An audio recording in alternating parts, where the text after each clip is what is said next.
Hello बच्चों, मैं लखन सैनी स्वागत करता हूं आप सबका। बच्चों, आज से हम शुरू करेंगे कक्षा 12 की गणित की पाठ्य पुस्तक की मॉड्यूल संख्या 1।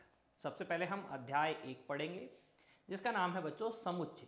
आज भाग 1 में हम समुच्चय की परिभाषा और समुच्चय के प्रकार पर चर्चा करेंगे। बच्चों, आपको अपनी नोटबुक और पेन लेके बैठना है, हर एक कंसेप्ट को ध्यान से समझना है बच्चों, और उसे नोट कर लेना है और बाद में दोहराना भी है। आइए बच्चों, शुरू करते हैं समुच्चय की परिभाषा के साथ। देखिए बच्चों, समुच्चय की परिभाषा क्या होती है? वस्तुओं या अवयवों के सुपरिभाषित समूह को क्या कहते हैं? समुच्चय कहते हैं, सेट कहते हैं। यहां इस शब्द पे ध्यान दीजिएगा बच्चों। सुपरिभाषित, ऐसा समूह वस्तुओं, अवयवों या संख्याओं का ऐसा समूह बच्चों जो सुपरिभाषित हो, वो क्या कहलाएगा? समुच्चय कहलाएगा। अब सुपरिभाषित का क्या अर्थ है, इसे समझने के लिए हमें कुछ उदाहरण देखने पड़ेंगे, कुछ समूहों के, कुछ कलेक्शंस के उदाहरण देखने पड़ेंगे बच्चों। देखिए, अगर हम विचार करें, आपके विद्यालय में लंबे विद्यार्थियों का संग्रह है। आपके विद्यालय के लंबे विद्यार्थियों का आप एक क्या बनाइए? समूह बनाइए। क्या वो समूह समुच्चय कहलाएगा? बिल्कुल वो संग्रह बच्चों समुच्चय नहीं कहलाएगा। क्यों नहीं कहलाएगा? क्योंकि लंबा होना सुपरिभाषित नहीं है। क्यों नहीं है? क्योंकि लंबा किस दृष्टि में? क्या आप लंबा किसे कहेंगे? अगर जैसे मान लो मैं जो हूं बच्चों, मान लो 4 फुट लंबा हूं, तो मैं लंबा किसे कहूंगा? मेरे लिए जो मुझसे लंबा होगा वो क्या होगा? लंबा। 4.1 फुट क्या होगा? लंबा होगा। 5 फुट वाला लंबा होगा। आपकी अगर बच्चों आपकी हाइट 3 फीट है, तो 3 फीट से ज्यादा वाले आपके लिए क्या होंगे? लंबे होंगे। तो लंबा होना सुपरिभाषित नहीं है, क्योंकि अलग अलग व्यक्तियों के लिए लंबे की परिभाषा अलग अलग होती है। अमिताभ बच्चन के लिए लंबे की परिभाषा अलग है, अभिषेक बच्चन के लिए लंबे की परिभाषा अलग है, सचिन तेंदुलकर के लिए लंबे की परिभाषा अलग है बच्चों।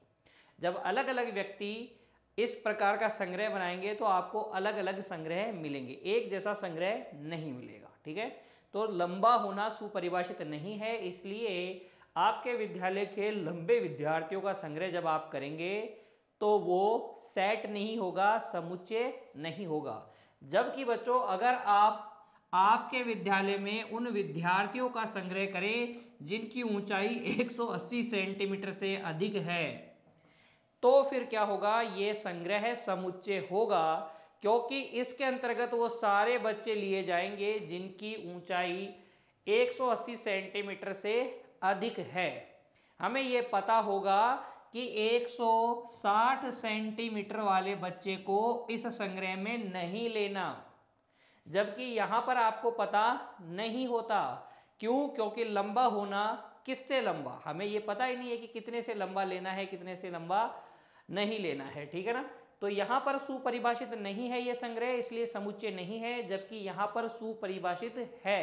तो ये जो शब्द है ना बच्चों सुपरिभाषित, इसका अर्थ क्या अब आपको समझ में आ गया? हम ये क्लियरली कह सके कि किसे समुच्चय में लेंगे, किसे संग्रह में लेना है और किसे नहीं लेना है, और किसे नहीं लेना है। अगर ये हमें क्लियर है तब तो वो संग्रह सुपरिभाषित है। अगर आपको ये पता है कि किसको शामिल करना है और किसको शामिल नहीं करना है, तब आप कहेंगे कि जो संग्रह है वो सुपरिभाषित है ना? कलेक्शन जो है संग्रह सुपरिभाषित है, इसीलिए इस प्रकार के संग्रह को, समूह को हम क्या कहते हैं? समुच्चय कहते हैं। उदाहरण के माध्यम से आप देख सकते हैं बच्चों। इसी प्रकार देखिए, आपकी कॉलोनी में ईमानदार व्यक्तियों का संग्रह है।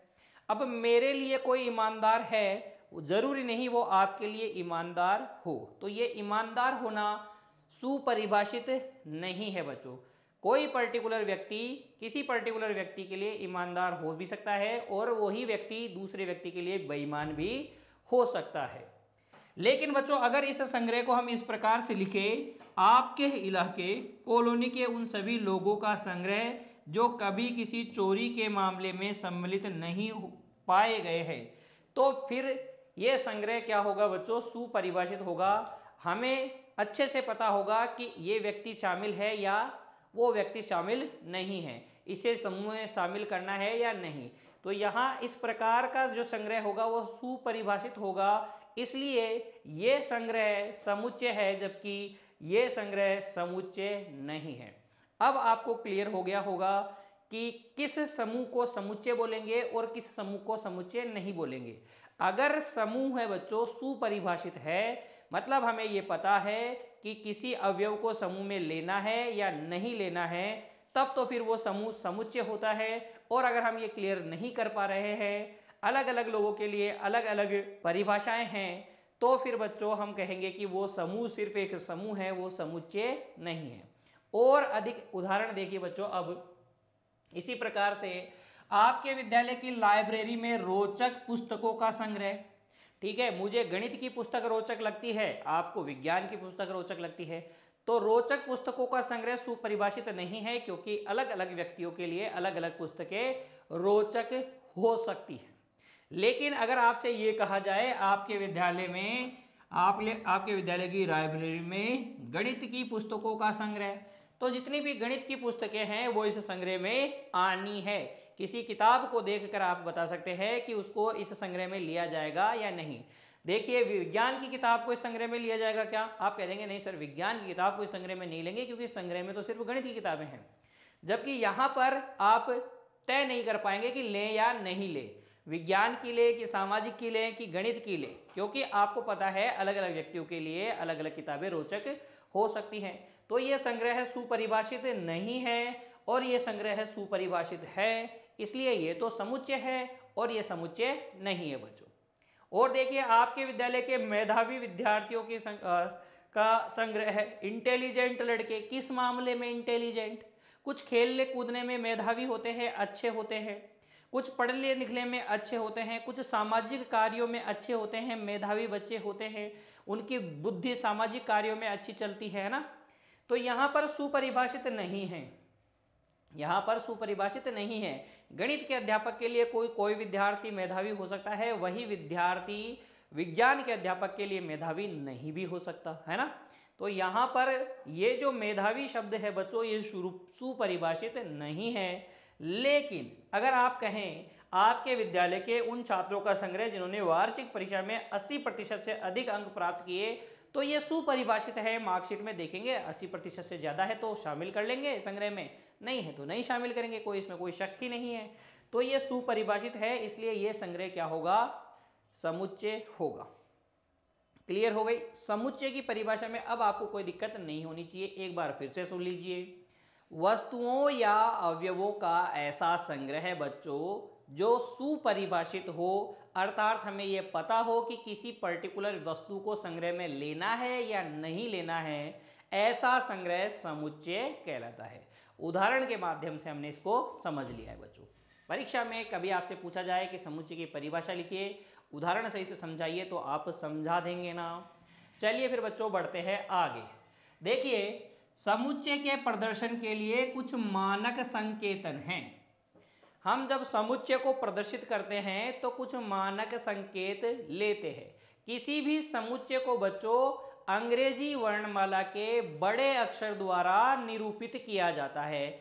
जैसे ये स्टैंडर्ड, ये मानक संकेतन है बच्चों। प्राकृत संख्याओं के समुच्चय को हम बड़े एन द्वारा निरूपित करते हैं, पूर्ण संख्याओं के समुच्चय को हम बड़े डब्ल्यू द्वारा निरूपित करते हैं, पूर्णांक संख्याओं के समुच्चय को हम जेड द्वारा निरूपित करते हैं, धन पूर्णांकों के समुच्चय को हम जेड प्लस बोलते हैं, ऋण पूर्णांकों के समुच्चय को हम क्या बोलते हैं?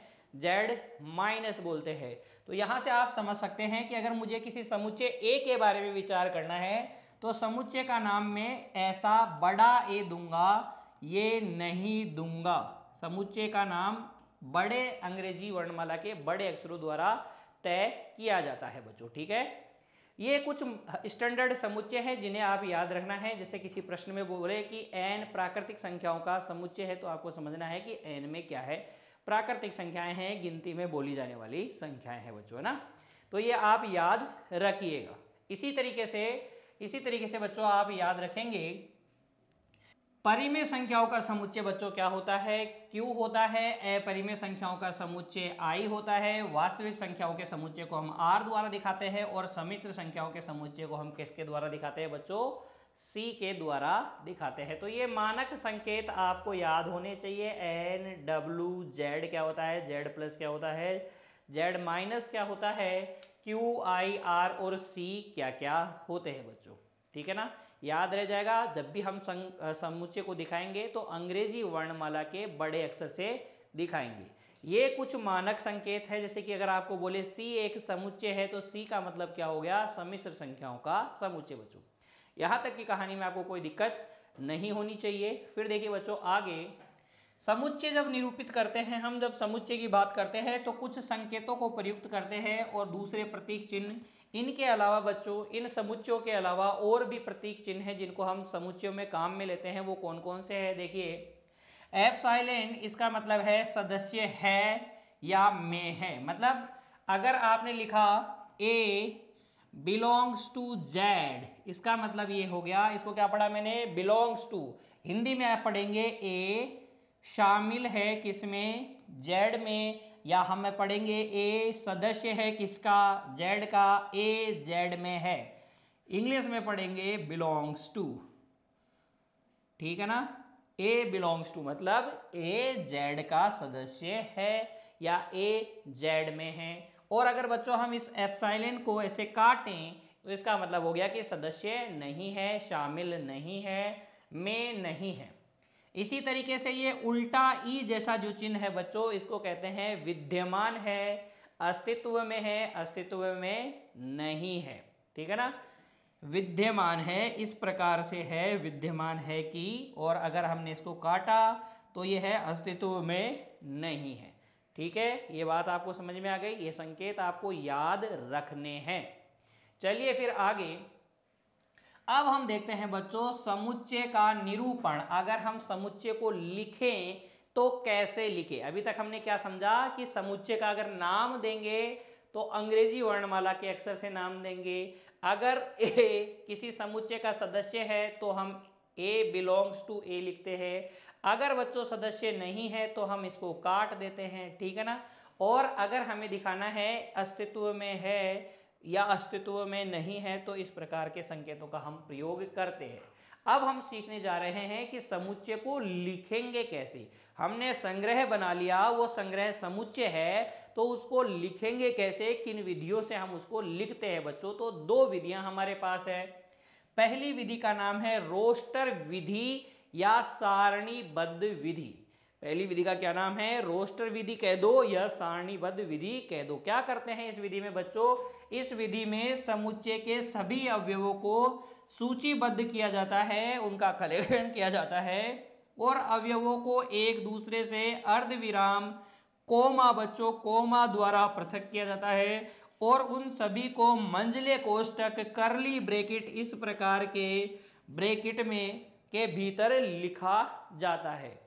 रोस्टर विधि में क्या होता है बच्चों, हम करली ब्रैकेट बनाएंगे समुच्चय के लिए और उसके अंदर क्या रख देंगे, समुच्चय के सारे अवयव रख देंगे, समुच्चय के सारे अवयव रख देंगे। क्रम से लिखना जरूरी नहीं है, ठीक है ना। और उन सारे अवयवों के बीच में क्या लगाएंगे, कोमा लगाएंगे।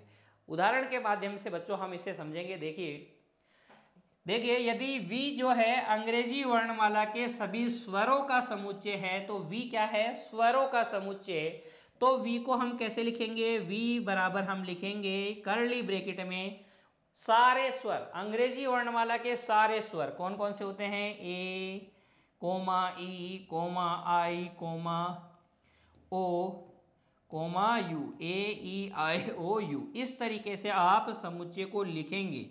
जब हम इस तरीके से समुच्चय को लिखते हैं बच्चों तो इसे कहते हैं रोस्टर रूप में लिखना, रोस्टर रूप में लिखना, या हम इसे कहते हैं टेबुलेशन फॉर्म, सारणीबद्ध रूप। क्या कहते हैं, सारणीबद्ध रूप। आ गई क्या बात समझ में, ये बात है आपको समझ में आई कि नहीं, कि सारणीबद्ध रूप में समुच्चय को कैसे लिखेंगे। समुच्चय के सारे अवयव हम कोष्टक में, मंझले कोष्टक में लिखेंगे और सारे अवयवों के बीच हम क्या लगाएंगे, कोमा का चिन्ह लगाएंगे बच्चों। एक और विशेष बात आप याद रखेंगे कि अगर सारे अवयव लिखना संभव नहीं है, जैसे कि मान लो n क्या है, n क्या है बच्चों, प्राकृतिक संख्याओं का समुच्चय है, प्राकृतिक संख्याओं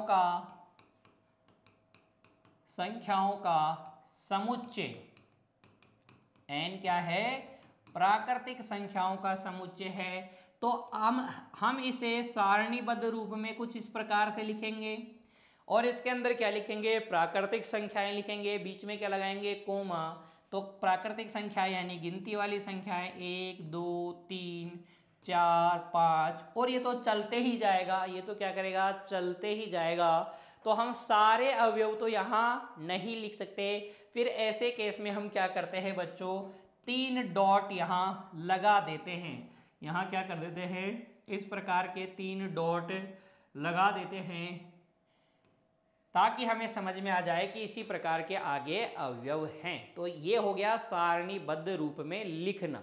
ठीक है, क्या क्या बात आप याद रखेंगे, आप याद रखेंगे कि समुच्चय का संकेतन अंग्रेजी वर्णमाला के बड़े अक्षर से करते हैं। समुच्चय के निरूपण की रोस्टर विधि में हम कर्ली ब्रैकेट लगाएंगे, मंझला ब्रैकेट लगाएंगे, उसके अंदर सारे अवयव लिखेंगे और अवयवों के बीच में क्या लगाएंगे, कोमा लगाएंगे। अगर कुछ अवयव लिखने के बाद बाकी के अवयव हमें समझ में आ जाते हैं तो इस प्रकार से हम लिखेंगे बच्चों। ठीक है ना, चलिए फिर आगे एक और उदाहरण देखिए बच्चों।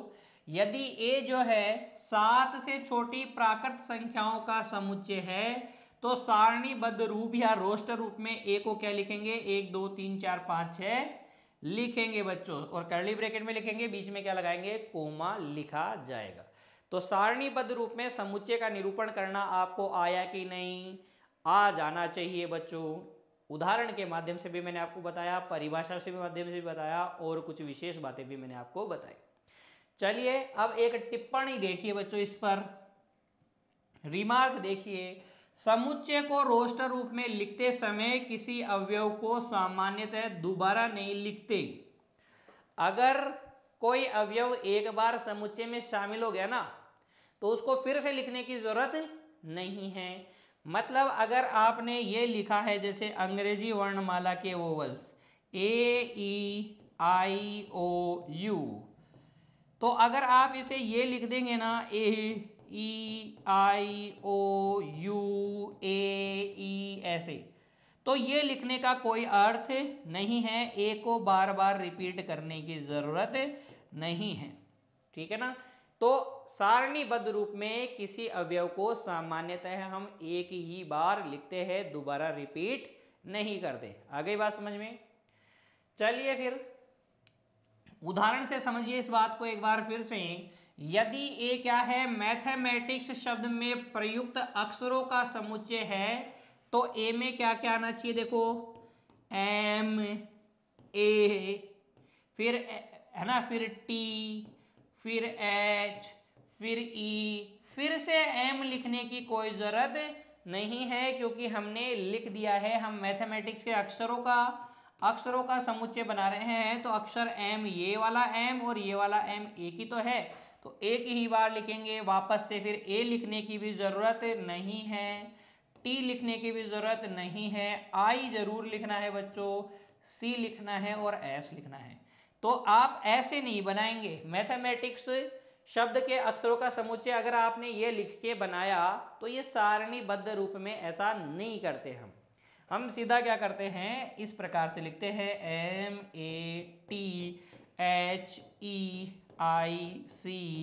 MATHEICS बच्चों। ये हो जाएगा मैथमेटिक्स शब्द के अक्षरों का समुच्चय। एक ही अवयव को बार बार रिपीट करने की जरूरत नहीं होती है रोस्टर रूप में, सारणीबद्ध रूप में बच्चों। ठीक है ना, क्लियर हो गई ना हर बात। चलिए तो फिर आगे अब हम देखते हैं दूसरा रूप। रोस्टर रूप में तो हम लिख ही सकते हैं, सारणीबद्ध रूप में तो हम किसी समुच्चय को लिख ही सकते हैं बच्चों। अब हम समझते हैं समुच्चय का निर्माण रूप, है ना, सारणीबद्ध रूप या रोस्टर रूप के अलावा जो दूसरा निरूपण का तरीका वो क्या है, निर्माण रूप है, सेट बिल्डर फॉर्म है बच्चों।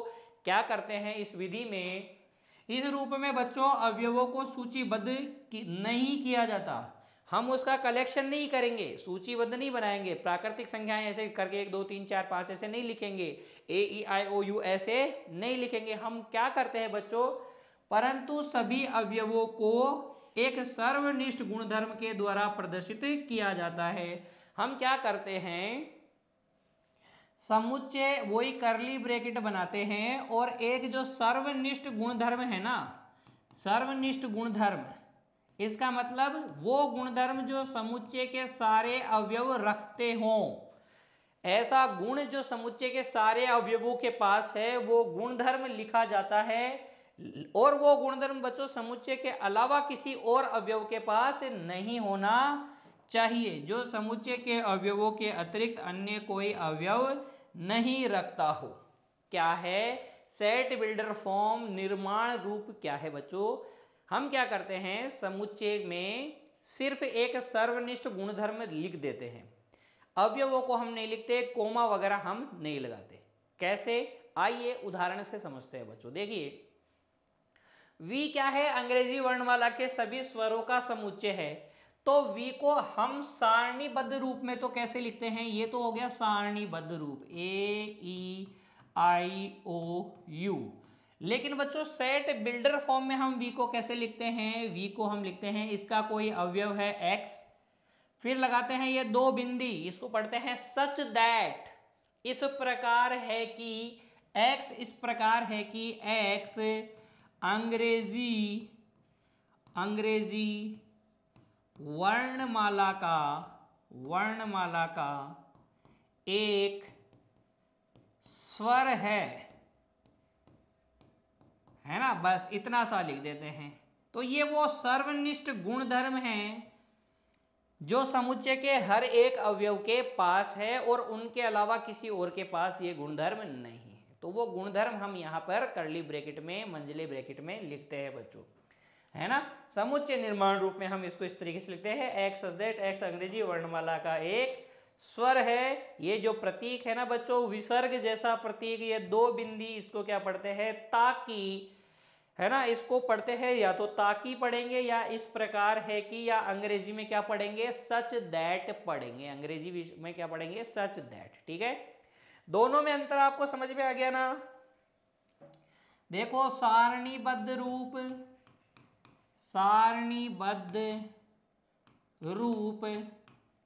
और इसी को कहते हैं रोस्टर रूप। दूसरा क्या है, समुच्चय निर्माण रूप, समुच्चय निर्माण रूप, इसमें भी करली ब्रैकेट होता है, मंझला ब्रैकेट, इसमें भी क्या होता है मंझला ब्रैकेट। इसमें क्या होते हैं, अवयव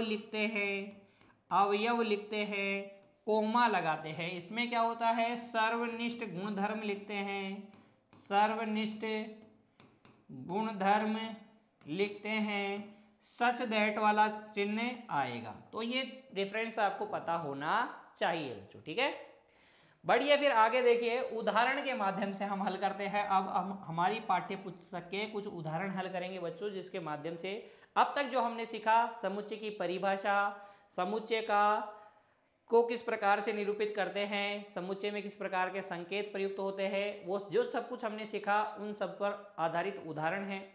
उदाहरण हल करेंगे ताकि हमें सारे कंसेप्ट एक बार फिर से अच्छे से समझ में आए।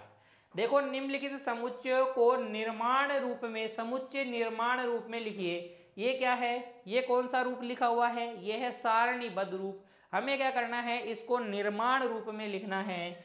तो यहां पर A बराबर X सच दैट, ये इतना कहानी तो आनी है निर्माण रूप में, X सच दैट। अब बताओ, इन सारे गुणों के, इन सारे अवयवों का ऐसा कौन सा गुणधर्म है जो इन सबके पास है।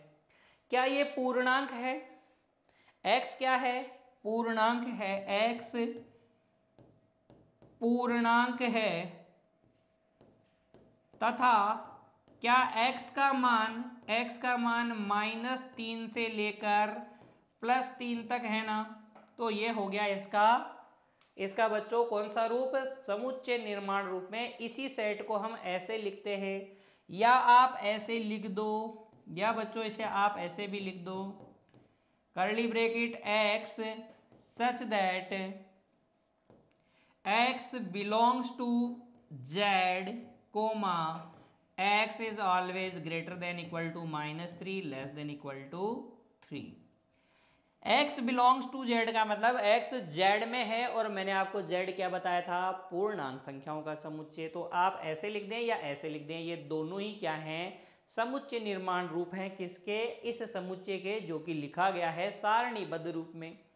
एक और उदाहरण लेते हैं बच्चों, देखिए b, यहां पर देखिए अवयव क्या है, 3 6 9 12। तो 3 गुणा 1 है, 3 गुणा 2 है, 3 गुणा 3 है, 3 गुणा 4 है ना। तो यहां पर b बराबर क्या है, b में कौन है, x है, सच दैट x बराबर क्या है, 3 का पहाड़ा है, 3 गुणा n है, जहां n बराबर क्या है, जहां n बराबर है 1, 2, 3, 4, है ना। इस तरीके से लिख दो, या बच्चों आप इस तरीके से लिख दो, b x such that x 3 के प्रथम 4 गुणज है, 3 के पहले 4 गुणज। पहले 4 गुणज कौन है, 3 एकम 3, 3 दूनी 6, 3 3 3 चौक 12 बच्चों। तो ऐसे लिख सकते हैं, ऐसे लिख सकते हैं, सेट बिल्डर फॉर्म में, समुच्चय निर्माण रूप में बच्चों, ठीक है ना। चलिए फिर आगे बढ़िए। अब देखिए बच्चों उदाहरण संख्या 2, हमारी पाठ्य पुस्तक की उदाहरण संख्या 2। निम्नलिखित को रोस्टर रूप में लिखिए। यहां पर आपको नियम रूप में, निर्माण रूप में तो दिया गया है, सेट बिल्डर फॉर्म में आपको सेट दिया गया है, इसको आपको रोस्टर रूप में लिखना है, सारणीबद्ध रूप में लिखना है। तो देखो C जो समुच्चय है वो बराबर है x, ताकि सच दैट इस प्रकार है कि x belongs to n। x belongs to n का मतलब हो गया x n में है, यानी कि x क्या है, कोई प्राकृतिक संख्या है, और 50 is less than x is less than equal to 60, 50 is less than equal to x is less than equal to 60। बच्चों x जो है 50 से लेकर 60 तक के प्राकृतिक संख्याएं हैं। तो यहां से C आप लिख देंगे, 50 से लेकर 60 तक की गिनती तो हमें आती है, 50, 51, 52, कोमा सबको लिखने की जरूरत नहीं है, आखिरी में क्या 60। इस तरीके से आप इसको सारणीबद्ध रूप में लिख सकते हैं। क्या सर मैं सब कुछ सारे लिख दूंगा तो भी सही है क्या, बिल्कुल बेटा, अगर तुमने सारे लिख दिए 50, 51, 52, 53, 54, 55, 56, 57, 58, 59, 60 तो भी सही है, और नहीं लिखोगे 2-3 के बाद में आपको समझ में आ रहा है ना कि ये क्या चलेगा, 50, 51, 52, 53, 54, 55, अंत में कहा 60 तक, तो ये क्या जाएगा, सारणीबद्ध रूप हो जाएगा बच्चों। फिर देखिए अगला उदाहरण, यहां पर D क्या है बच्चों, D बराबर है x such that x belongs to R। x क्या है, वास्तविक संख्या है, x बिलोंग्स टू R का मतलब हो गया वास्तविक संख्या, और x square minus 5x plus 6 बराबर क्या होना चाहिए, 0 होना चाहिए। तो देखिए हल में, क्योंकि x square minus 5x plus 6 is equal to क्या है बच्चों, 0 है, तो ये क्या है, एक द्विघात समीकरण है, तो हम इसे हल कर लेंगे। यहां पर देखिए a गुणा c करेंगे तो 6 आएगा, 6 के ऐसे 2 गुणनखंड हमें करने हैं बच्चों, जिनको जोड़ने घटाने पे क्या है 5, तो 2 तिया 6, तो 5 की जगह आप लिख दीजिएगा 2 + 3 x प्लस 6 बराबर 0। तो ये आ जाएगा x square minus 2x minus 3x plus 6 बराबर 0। यहाँ x कॉमन आ जाएगा, x माइनस 2 माइनस 3 कॉमन आ जाएगा, ये x माइनस 2 बनेगा बच्चों, ये बराबर 0। ये x माइनस 3 गुणा x माइनस 2 बराबर 0, यानी कि x बराबर 2 है या 3 है। अतः d को हम अगर सारणीबद्ध रूप में लिखें तो x क्या है, वास्तविक संख्या है जो इस द्विघात समीकरण को संतुष्ट करे। कौन कौन सी करती है, 2 और 3, तो d में आ जाएगा बच्चों 2,3। तो ये हो गया सारणीबद्ध रूप। ठीक है, तो समुच्चय की परिभाषा में आपको कोई तकलीफ नहीं होनी चाहिए। समुच्चय निरूपण की सारणीबद्ध विधि या रोस्टर विधि में आपको कोई तकलीफ नहीं होनी चाहिए। समुच्चय निर्माण रूप में भी आपको कोई तकलीफ नहीं होनी चाहिए बच्चों। ठीक है ना। और समुच्चय के संदर्भ में कुछ संकेतों की हमने चर्चा की, उसमें भी आपको कोई दिक्कत नहीं होनी चाहिए। आइए अब बच्चों हम चर्चा करते हैं समुच्चय के प्रकारों की।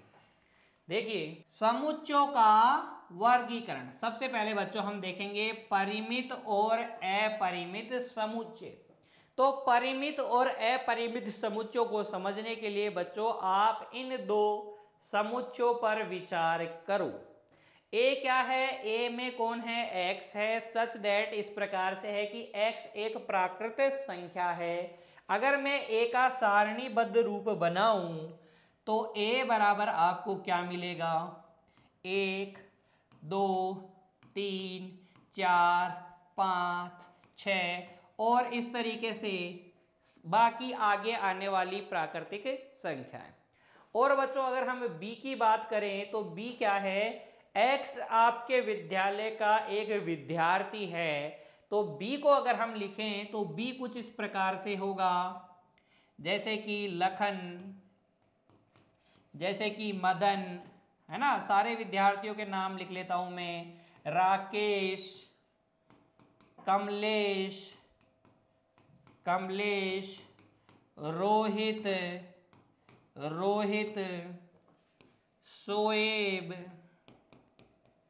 मुकुंद, मुकुल, है ना। इस तरीके से हम नाम लिखते जाएंगे तो अंत में सारे विद्यार्थियों के आखिरी में कोई ना कोई विद्यार्थी का नाम जरूर आएगा। मान लीजिए उसका नाम है राम।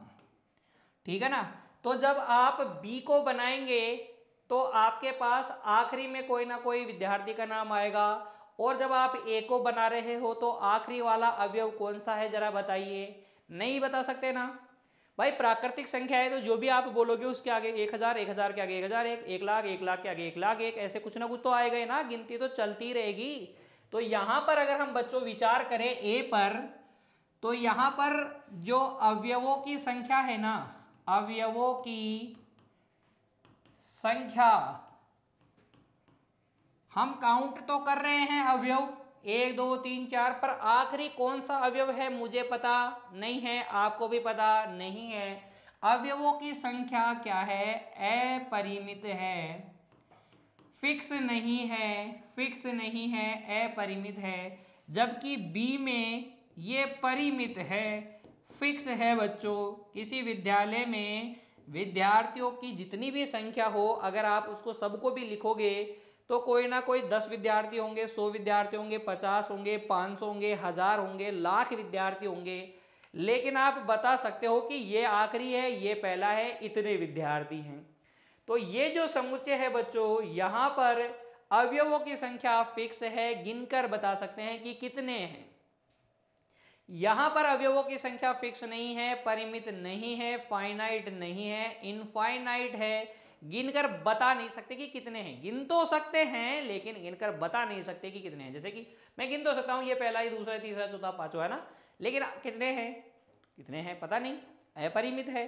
तो इस प्रकार के समुच्चयों को बोलते हैं अपरिमित समुच्चय, और इस प्रकार के समुच्चयों को बोलते हैं परिमित समुच्चय। परिभाषा के रूप में कैसे लिखेंगे बच्चों, आपको पूछे कि परिमित समुच्चय किसे कहते हैं तो आप लिखेंगे एक समुच्चय परिमित समुच्चय कहलाता है यदि उसके अवयवों की संख्या को गिना जा सके, बताया जा सके, गिनकर बताया जा सके कि कितने हैं। और फिर बच्चों अपरिमित समुच्चय किसे बोलेंगे, एक समुच्चय अपरिमित कहलाता है यदि इसके अवयवों की संख्या, अवयवों को उनकी अंतिम संख्या तक गिनना संभव नहीं हो, आखिरी संख्या तक उनको गिनना संभव नहीं हो, तो वो अपरिमित समुच्चय कहलाता है। ठीक है ना। परिमित और अपरिमित समुच्चय में आपको कोई कंफ्यूजन अब नहीं होना चाहिए बच्चों। देखिए अब आगे रिक्त समुच्चय क्या होता है। अब आप इन दो समुच्चयों पर विचार कीजिए, समुच्चय ए और समुच्चय बी पर। ए क्या है, x। ए में कौन है, x है, such that x belongs to r। x क्या है, r में है, वास्तविक संख्या है, x एक वास्तविक संख्या है, और x स्क्वायर प्लस 1 क्या होना चाहिए, 0 होना चाहिए। जरा a पर विचार करो, a क्या है बच्चों, a में x है, सच दैट x क्या है, कोई वास्तविक संख्या है, जहां x स्क्वायर प्लस 1 बराबर 0 है। क्योंकि बच्चों x स्क्वायर प्लस 1 बराबर 0 है, इसका मतलब x स्क्वायर बराबर क्या है, -1।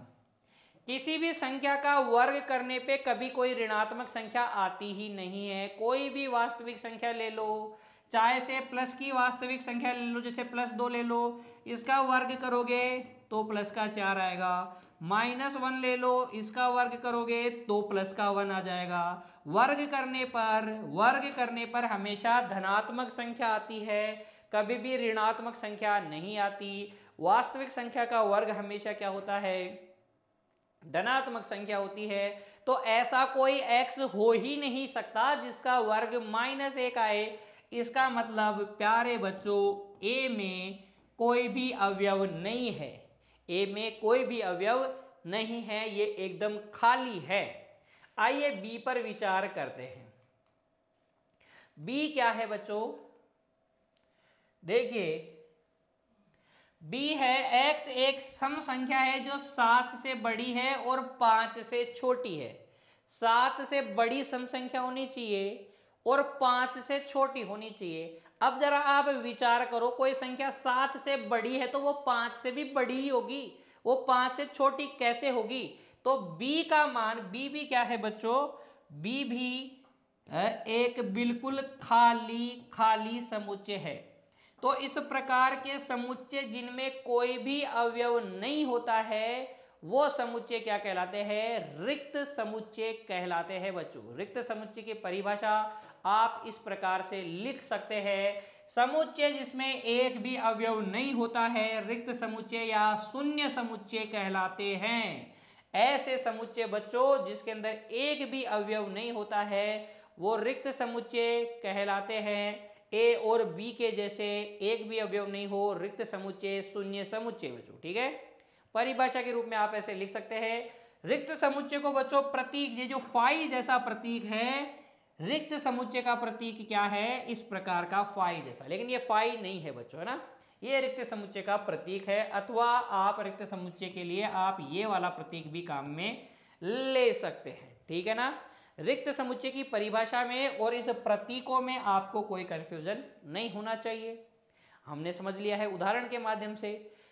देखिए अब आगे एकल समुच्चय, सिंगलटन सेट, नाम से ही पता है बच्चों, एक समुच्चय ए मान लीजिए जिसके अंदर केवल एक अवयव है, वो क्या होगा, एकल समुच्चय होगा। फिर भी आप एक बार के लिए विचार कीजिए, x क्या है, सम अभाज्य संख्या है, और हमें पता है दुनिया में केवल 2 ही सम अभाज्य संख्या है, 2, ये 2 एकमात्र सम अभाज्य संख्या है बच्चों।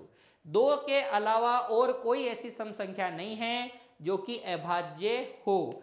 तो इस समुच्चय ए में केवल एक अवयव आ रहा है, इसलिए हम कहेंगे कि समुच्चय ए क्या है, एकल समुच्चय है, सिंगलटन सेट है बच्चों। ठीक है ना। तो परिभाषाएं बहुत इजी हैं, आपको आसानी से समझ में आ जाएगी। इस प्रकार से आप परिभाषा लिख सकते हैं, एक समुच्चय जिसमें केवल एक ही अवयव होता है एकल समुच्चय कहलाता है। ठीक है, चलिए फिर आगे समान और तुल्य समुच्चय। समान और तुल्य समुच्चय को समझने के लिए बच्चों आप यहां विचार कीजिए ए और बी पर और डी और ई पर। यहां देखो ए में कौन कौन है, ए में है 1 2 3, और बी में भी कौन है, 1 2 3 है।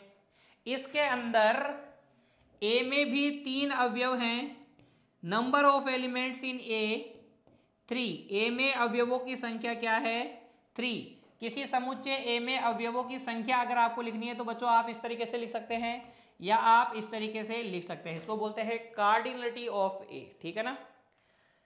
समुच्चय ए में अवयवों की संख्या कितनी है? 3 है। बी में भी अवयवों की संख्या कितनी है? 3 है। और अवयव भी बराबर हैं, अवयव भी बराबर हैं, इसमें भी 1 है, इसमें भी 1 है, इसमें 2 है, इसमें भी 2 है, इसमें 3 है, इसमें भी 3 है।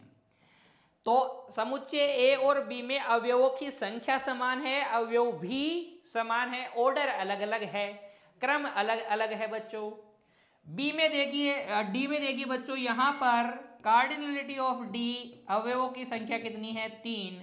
यहां पर ई में भी अवयवों की संख्या कितनी है? यहां पर भी अवयवों की संख्या 3 ही है, लेकिन यहां अवयव 1 है, वहां नहीं है, 1 2 3 है, यहां पर अवयव ए बी सी है।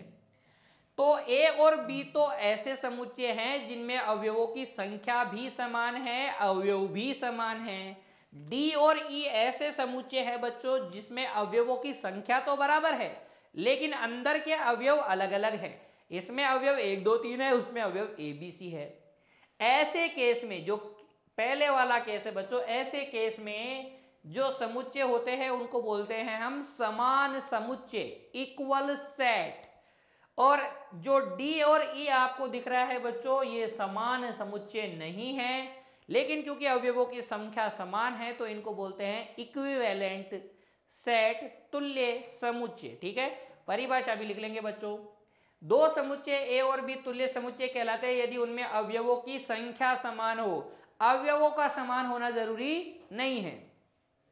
समान समुच्चय, दो समुच्चय समान समुच्चय कहलाते हैं यदि उनमें अवयवों की संख्या समान होने के साथ साथ उनके अवयव भी क्या होने चाहिए? समान होने चाहिए। तो समान समुच्चय और तुल्य समुच्चय में आपको अब कोई दिक्कत नहीं होनी चाहिए। जितने भी समुच्चय के प्रकारों की चर्चा कर रहे हैं बच्चों, इनकी एक एक की परिभाषा आप कंठस्थ कर लीजिएगा, और उदाहरण जब हम करेंगे तो आपको इनके अर्थ भी समझ में आ जाएंगे, परिभाषा याद करना आपके लिए बहुत ईजी बनेगा। अब पढ़ते हैं बच्चों असंयुक्त समुच्चय। दो समुच्चय ए तथा बी असंयुक्त समुच्चय कहलाते हैं यदि उनमें कोई भी अवयव उभयनिष्ठ नहीं हो। ऐसे दो समुच्चय जिनके अंदर कोई भी अवयव उभयनिष्ठ नहीं है उनको बोलते हैं डिसजॉइंट सेट, असंयुक्त समुच्चय। देखिए उदाहरण समझिए बच्चों, ए में कौन कौन है? 1 3 5 है। बी में कौन है? 2 4 6 है। तो जो ए में है वो बी में नहीं है, जो बी में है वो ए में नहीं है, कोई भी अवयव उभयनिष्ठ नहीं है, तो हम ए और बी को क्या बोलेंगे? डिसजॉइंट सेट बोलेंगे, असंयुक्त समुच्चय बोलेंगे बच्चों, ठीक है ना। असंयुक्त समुच्चय की परिभाषा में भी अब कोई तकलीफ आपको नहीं होनी चाहिए। चलिए बच्चों, अब हम हल करते हैं हमारी पाठ्य पुस्तक की उदाहरण संख्या 3। इतनी सारी परिभाषाएं हमने पढ़ ली, तो इन पर कैसे प्रश्न हमसे पूछे जाएंगे ये भी तो समझना जरूरी है ना। चलिए देखो उदाहरण संख्या 3 दिया है। ए बराबर क्या है? 2,4। ए के अंदर दो अवयव हैं, कौन कौन से? 2 और 4। और बी दे रखा है एक्स सच दैट एक्स समीकरण x square plus 6x plus 8 बराबर 0 का एक मूल है। क्या ए और बी असंयुक्त समुच्चय है क्या? ऐसा प्रश्न हमसे पूछा है। तो जरा देखिए, पहले मैं इस समीकरण के हल निकाल लेता हूं। X square plus 6x plus 8 बराबर 0। ये द्विघात समीकरण है। कैसे हल करते हैं? गुणनखंड विधि से a गुणा सी करेंगे, कितना आ जाएगा? 8। 8 के ऐसे दो गुणनखंड पता कीजिए जिनको जोड़ने या घटाने पे क्या आए? 6 आए। तो 4 दूनी 8, जोड़ने पे कितना हो जाएगा? 6 आ जाएगा। तो आप 6x के स्थान पे ले सकते हैं 2x प्लस 4x बच्चों, और ये प्लस 8 बराबर 0। फिर क्या करते हैं हम? प्रथम दो में से, अंतिम दो में से उभयनिष्ठ ले लेते हैं। x उभयनिष्ठ ले लिया, x प्लस 2 बच गया बच्चों, और फिर यहाँ से 4 उभयनिष्ठ ले लिया, अंतिम दो में से x प्लस 2 बच गया बराबर 0, और ये x प्लस 2 भी उभयनिष्ठ आ गया, तो अंदर बच गया x प्लस 4 बराबर 0। यहाँ से x बराबर कितना आ गया? -2 या बच्चों -4। तो ये इसके मूल हो गए -2, -4। अतः बच्चों b बराबर, समुच्चय b बराबर क्या हो जाएगा? b में क्या थे? इसके मूल थे, तो इसके मूल कौन से हैं? -2, -4 है। ये है -2, -4। क्योंकि a बराबर क्या है बच्चों? a में कौन कौन है? 2 और 4। क्या कोई अवयव उभयनिष्ठ है क्या? क्योंकि कोई भी अवयव, क्योंकि ए व बी में कोई भी अवयव उभयनिष्ठ नहीं है, उभयनिष्ठ नहीं है। अतः बच्चों हम बोलेंगे ए तथा बी, बताओ संयुक्त है या असंयुक्त? डिसजॉइंट है ना, असंयुक्त समुच्चय हैं, असंयुक्त समुच्चय है बच्चों। हमसे पूछा था बताओ संयुक्त है या नहीं, तो हमने बता दिया कि ये संयुक्त नहीं है, ये असंयुक्त है बच्चों। ठीक है ना। फिर बढ़ते हैं बच्चों आगे और हम हल करते हैं हमारी पाठ्य पुस्तक की उदाहरण संख्या 4। देखिए यहाँ क्या बोला है, ए क्या है, एक्स, ए में कौन है, एक्स है, सच दैट एक्स अंग्रेजी वर्णमाला का एक स्वर है, यानी कि बच्चों ए क्या है, ए में कौन कौन आएगा, ए ई आई ओ यू आएगा। तथा बी बराबर क्या है, बी बराबर क्या है, बी है बच्चों, B belong Y such that Y belongs to N, Y एक प्राकृतिक संख्या है, नेचुरल नंबर है बच्चों, गिनती वाली संख्या है, और वाई का मान लेस देन इक्वल टू 5 है, 5 या 5 से छोटी प्राकृतिक संख्या है। तो प्राकृतिक संख्याएं लिख लेते हैं 1 2 3 4 5। ठीक है। आपसे पूछा है क्या ए बराबर बी है क्या, या ए तुल्य है बी के। ये बच्चों जो चिन्ह है ना इस प्रकार का, ये किसका चिन्ह है, तुल्यता का। ये तुल्य समुच्चयों के बीच लगाते हैं और समान समुच्चयों के लिए ये वाला चिन्ह लगाते हैं। ठीक है। तो यहां देखो, यहां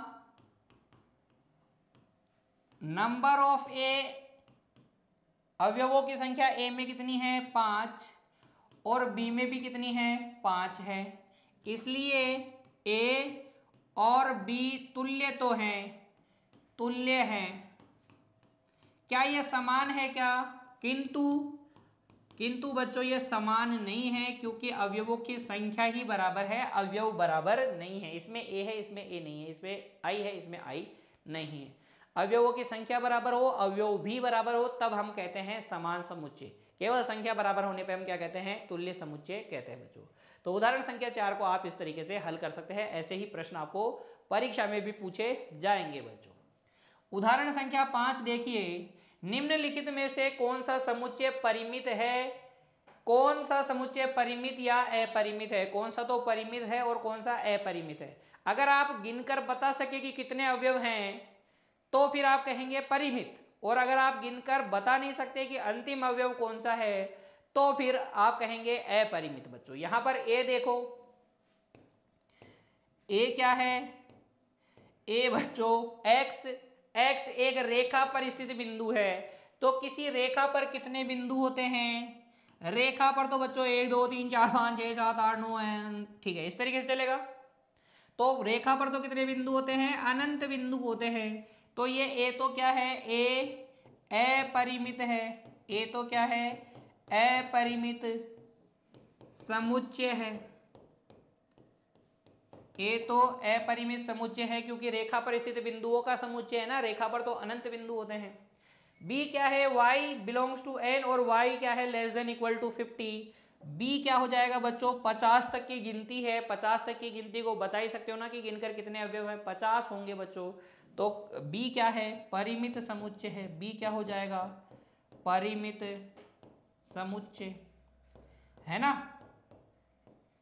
तो आपको बताना था कौन सा परिमित है और कौन सा अपरिमित है। तो ए तो अपरिमित है और बी क्या है, परिमित। इस प्रकार से आप अपना उत्तर लिख दीजिएगा।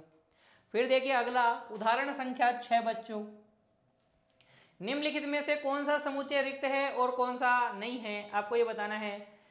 x such that x square minus 1 equal to 0, x एक अपरिमेय संख्या है। x क्या है, एक अपरिमेय संख्या है। तो अगर आप देखें x स्क्वायर माइनस 1 बराबर 0, इसका मतलब x स्क्वायर बराबर 1, और इसका मतलब x बराबर क्या, प्लस माइनस 1। प्लस का 1 है या माइनस का 1 है, जबकि ये दोनों ही क्या है, परिमेय है।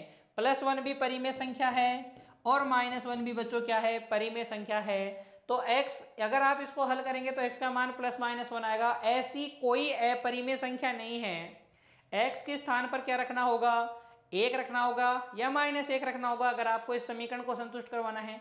1 और -1 हम रख नहीं सकते क्योंकि x क्या है, अपरिमेय संख्या। तो यानी कि ऐसी कोई अपरिमेय संख्या नहीं है जो इस समीकरण को संतुष्ट करे। तो आप कहेंगे कि a क्या है, रिक्त समुच्चय है। a क्या है बच्चों, रिक्त समुच्चय है। और b के लिए देखिए x such that x belongs to z और -2 less than equal to x is less than equal to 2। तो b क्या है बच्चों, b आपके पास है -2 से लेकर 2 तक के पूर्णांक। तो यानी कि -2 -1 0 1 और 2।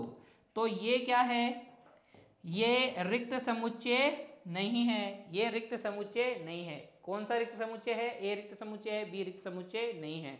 रिक्त समुच्चय कहते किसे हैं, जिसके अंदर कोई भी अवयव नहीं हो। तो ए में कोई भी अवयव नहीं है। क्यों नहीं है, क्योंकि इसको संतुष्ट करने वाली कोई अपरिमेय संख्या नहीं है बच्चों। चलिए अगला उदाहरण देखिए बच्चों आप, उदाहरण संख्या 7। निम्नलिखित में से कौन सा समुच्चय एकल है, सिंगलटन है, किसमें केवल एक ही अवयव है, ये बताना है। तो x such that x belongs to z, x -2 equal to 0, x -2 equal to 0 मतलब x इक्वल टू कितना, 2। इसका मतलब a बराबर क्या है, a बराबर है 2। और b में देखिए b क्या है, y square -2 equal to 0, y square -2 equal to 0। इसका मतलब y बराबर क्या हो जाएगा, ±√2। तो b में कौन है, -√2 और +√2। y क्या है, वास्तविक संख्या है। तो b में ये दोनों आएंगे और a में सिर्फ ये आएगा। तो a क्या है, एकल समुच्चय है बच्चों। a क्या है, एकल समुच्चय। तो यहां तक आज की कक्षा में बच्चों आप अब कर सकते हैं हमारी पाठ्य पुस्तक के जो एक्सरसाइज दे रखी है पहली 1.1, आप उसके सवाल खुद से अब हल कर पाएंगे बच्चों। अगली कक्षा में मिलेंगे अगले कंसेप्ट के साथ। तब तक आप बच्चों अपनी तैयारी कीजिए, पढ़ते रहिए, स्वास्थ्य का ध्यान रखिए। धन्यवाद।